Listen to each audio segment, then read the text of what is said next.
कोणार्क सूर्य मंदिर निर्माण समसामयिक आउ एक चमत्कार कारुकार्यपूर्ण सुंदर मंदिर हेउछि दक्षेश्वर मंदिर बा श्री दक्ष प्रजापति मंदिर। बाणपुर भगवती मंदिर को जिबा बाटरे मुख्य रास्तार दक्षिण पार्श्व एही मंदिरटी दंडायमान होइछि। कलिंग उत्कल हाथ गणति केतोटी प्राचीन मंदिर मानक मध्यरे एही दक्ष प्रजापति मंदिर हेउछि अन्यतम।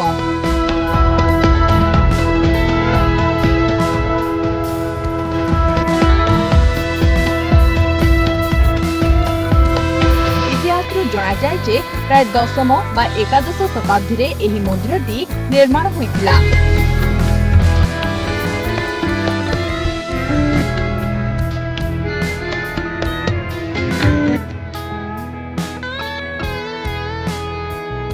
एही मंदिरर नामकरण पछरे ब्रह्मांक पुत्र राजा दक्ष, दक्षଙ୍କ कन्या सती और सतीଙ୍କ पति महादेव शिवों को नेइथिबा पौराणिक आख्यायिक दक्ष यज्ञ विषय रे निहाती संपर्क थिबा अनुमान करा जाय।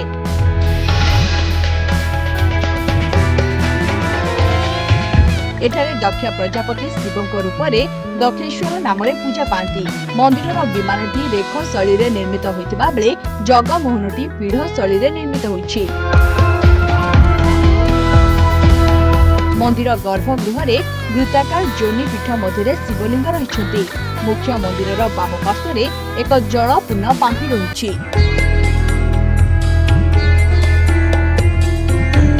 कहुए सर्पाघात रोगीर चिकित्सा एही बांफीर 108 गरा जलस्नान द्वारा करा जायथाय।